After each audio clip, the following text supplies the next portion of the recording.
एक बार की बात है, राजा विक्रम ने एक तांत्रिक से वचन लिया था कि वह शमशान में लटके हुए बेताल को पकड़ कर लाएगा। राजा ने अपने वचन को निभाने के लिए शमशान पहुंचकर पेड़ से लटके बेताल को पकड़ा और अपनी पीठ पर लाद कर चल दिए। रास्ते में बेताल ने राजा को एक कहानी सुनानी शुरू की। प्राचीन समय में एक नगर में एक न्यायप्रिय राजा शासन करता था। उसी नगर में एक धनी व्यापारी की सुंदर और बुद्धिमान बेटी थी। कई राजकुमार उससे विवाह करना चाहते थे, लेकिन वह अपने जीवन साथी का चुनाव स्वयं करना चाहती थी। एक दिन 3 राजकुमार उसके पास विवाह का प्रस्ताव लेकर आए। परी की बेटी ने कहा, जो भी मुझे सबसे अनोखा उपहार देगा, मैं उसी से विवाह करूंगी। पहले राजकुमार ने एक जादुई दर्पण दिया, जिसमें भविष्य देखा जा सकता था। दूसरे राजकुमार ने एक उड़ने वाली गाड़ी दी, जिससे कहीं भी जाया जा सकता था। तीसरे राजकुमार ने एक औषधि दी जो मरे हुए को जिंदा कर सकती थी। उसी समय व्यापारी की बेटी अचानक बीमार होकर मर गई। पहले राजकुमार ने दर्पण में देखा कि वह मर चुकी है। दूसरे राजकुमार ने अपनी उड़ने वाली गाड़ी से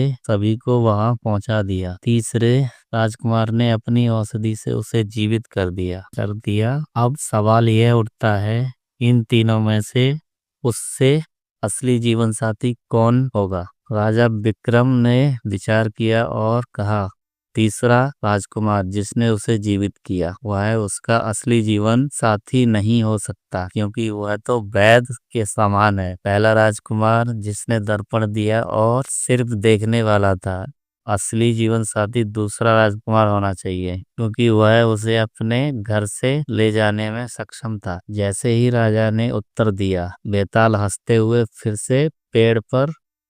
उड़कर पेड़ पे जा लटका और राजा को उसे फिर से पकड़कर लाना पड़ा। इस कहानी से हमें सीखने को मिलता है कि बुद्धिमानी से निर्णय लेना चाहिए और असली साथी वही होता है जो कठिन समय में सहारा दे। विक्रम और बेताल की कहानियां रोचक हैं, नैतिक शिक्षा देने वाली है। और आप कहानियां चाहते हैं तो मुझे बताएं।